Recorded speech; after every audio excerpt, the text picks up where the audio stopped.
Trevor, it's an unchanged 13-man squad for this test. Was there any temptation to make more changes or make any changes, and what was the thinking there? Yes, it was certainly discussed. But look, I think over the last 3 or 4 years, one of the things we spoke about was that we really want to give everyone an opportunity, to prove themselves. And I think I've said before, try give them one too many games, one not enough. Maybe bringing someone new and young into the team against this opposition. It might be you might see some changes through the winter, but certainly a few of the guys I thought looked like they were trying to do the right thing, and I thought gusted out and did well on that last day. So. We've decided to give them another opportunity. And how's Ben Stokes? Is he likely to play as a bowler? Look, we're just going to assess him over the next 2 days. We won't make a decision until as late as possible. He'll certainly play. We're not sure just at this stage how much bowling he might do. And just reflecting on the series as a whole, I know hindsight's a fine thing, but some people have criticised the selection at times. Do you concede that, or how do you feel about some of the selection decisions? No, I'm quite happy with the selections. The first thing is you've got to say, well, who else is going to come in? So that's one point.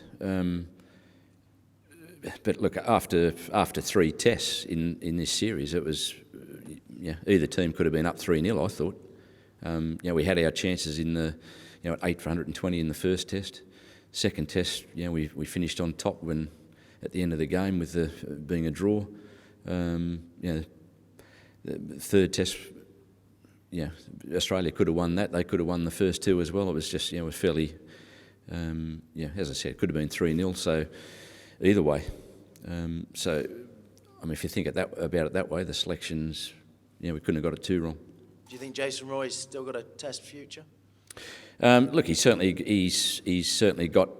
still got to prove something. Prove it to not just himself, but everyone that he is capable of playing at this level. He is a talent, that's for sure. But obviously there's some challenges for him in the Test game, and certainly some challenges for him against this bowling attack. Joe Root's position as captain has also come under question. Do you think he's the right man to lead the Test team forward? Well, he hasn't come under question from anyone making any decisions. So, he's under no pressure at all. You don't feel it's affected his batting? It's affecting his batting at all? Look, everyone goes through periods where they don't score quite as many runs as he would like. I think the Australian team have bowled pretty well to him. Let's just see how things go further down the line. But from my point of view, obviously he's our premier batter, and knowing the Australian way, they always try and target the opposition captain. He's batted well on occasions through this series when he's got a start. I don't see too many problems really. And the Australians celebrated hard at Old Trafford. Steve Smith donned on some spectacles, and there was talk that he was imitating Jack Leach. I just wondered, has there been any talk in the camp about that? How did you take that? 0. Fake news. Isn't that what Donald Trump says? No one's mentioned it. No one's spoken about it. It's all the talk from you guys. So absolutely nothing. And how are you feeling? This being your last game, looking back through what you've achieved. Look, it's on one hand, sad to be leaving the job. It's been a fantastic, personally, it's been fantastic environment to work in. Everyone's made me feel at home. From a cricket sense, we've had a lot of good performances. Obviously the cherry on top with the World Cup win. So, look, I am looking forward to getting home, but I think it's, I've never stayed anywhere more than 4 or 5 years, and it's time for someone else to come in and a new voice for the team. Trevor, a new voice or 2 new voices, because that's obviously one very interesting talking point about, I mean, is it possible for one person to do everything that all the formats and the travelling of cricket entails internationally these days? Yeah, look, I think it is. I think what you might find if it is one guy, I think what you might find is that he actually gets a little bit more time away with some of the series, and some of the assistants we've got might, given responsibility to take a team. I mean, there's obviously talk about the English coaches and why they haven't got 100 coaching position. But if some of those guys are given an opportunity to take the England team in the odd series, that gives the hierarchy an extra 2 or 3 guys to choose from eventually. So it gives them experience, and that at the same time will give whoever the number one guy is, just give him a little bit extra time to recover as well. I just wanted to ask you about this match. It's kind of a unique and bit of a strange situation in a way, and that we know the fate of the Ashes, and yet the series is still alive. How much of a motivation is 2-2, do you think, for the group of players? Have you noticed any fatigue? I mean, some fatigue would be inevitable, wouldn't it, with these players at mid-September?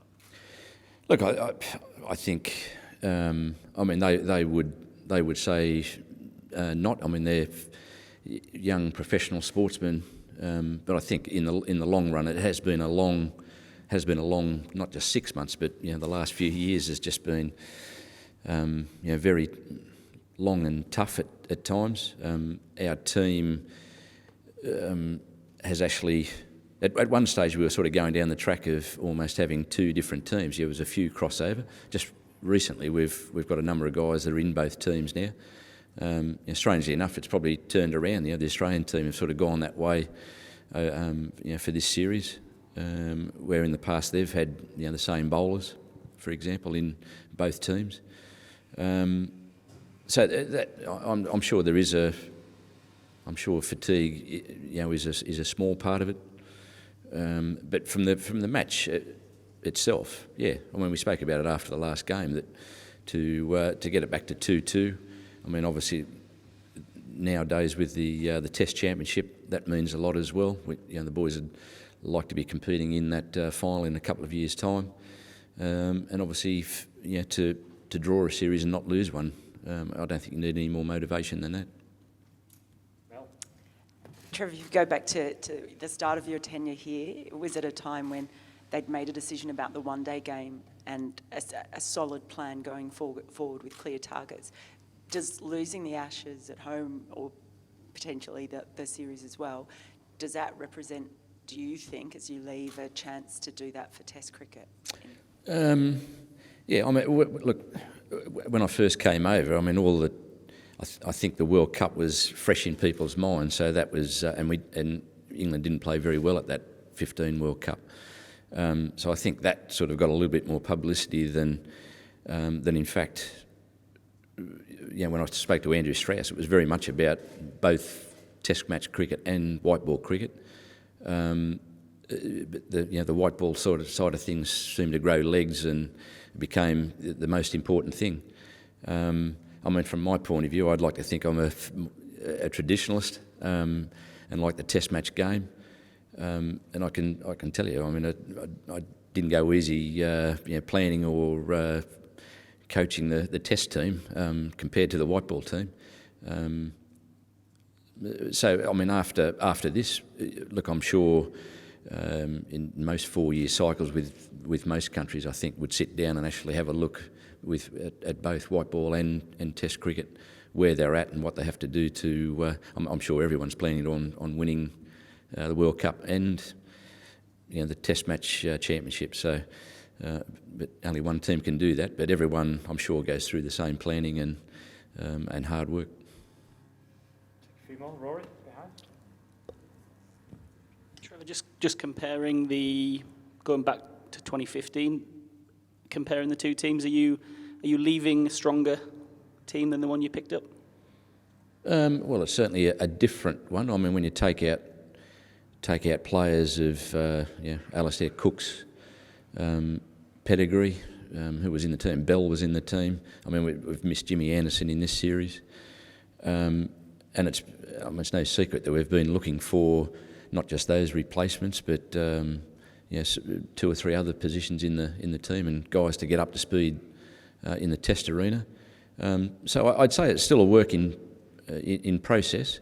I think from a Test win percentage point of view, I think we're slightly in front, win-loss ratio. But as I said, it's a work in progress. I mean, obviously the big improvement in the one-day game overshadows the work we've been trying to do with the Test team. So when you compare the two, obviously the white ball team had the biggest improvements. You mentioned Andrew Strauss there, the man who employed you. He's had some good news overnight. Just a word for him. I don't read the papers, so. He's just become Sir Andrew Strauss. Oh, is he? Fantastic. Yeah. The services to selecting coaches. Yeah. Look, that's the first I've heard of it, so I don't know what to say. I mean, it doesn't often, you don't get that news in Australia too often, or at all now. But look, I thought the work he did, right through that period, when I first started the first couple of years, he really ran things, planning meetings. He didn't leave any stone unturned, and he really drove that new era, I suppose, with the white ball team.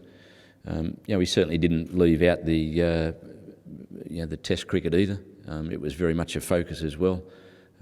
As I said before, I think it was just that the white ball team had the biggest improvements to make, and we made them.